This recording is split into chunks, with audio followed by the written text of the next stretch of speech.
నరనారాయణులు ఇద్దరు వెళ్ళి హిమాలయ ప్రాంతంలో ఉన్న ఈ బద్రీ ప్రాంతంలో తపస్సు చేసుకుంటా ఎంతో చలిలో అక్కడే ఉంటారు. అందరు దేవతలు అందరు ఎత్తుకుతున్నారు, ఎక్కడ దొరకరు. స్వామి ఎంత చలి పెట్టినా అక్కడే ఉన్నాడు. లక్ష్మీదేవి వచ్చి లాస్ట్కు ఈ రమ్మని చెప్పినా వినకుండా స్వామి ఎంతో నిమగ్నమై ఇద్దరు ఒకటవుతారనమాట.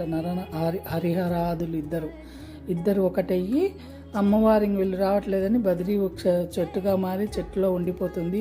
ఇట్లా ఇద్దరు అయినాక ఇంద్రుడికి కూడా భయం వేసి అందరూ వేడుకోగా స్వామి అలకనంద నదిలో మునిగిపోతాడనమాట. ఇద్దరు కాలంలో విశ్వామిత్రుడు ఇక్కడ తీసుకొచ్చి ఇక్కడ నిద్ర మేల్కొల్పుతాడు. ఎలా అంటే కౌసల్య సుప్రజ అని, అప్పటి నుంచే వచ్చింది కౌసల్య సుప్రజ రామ అని.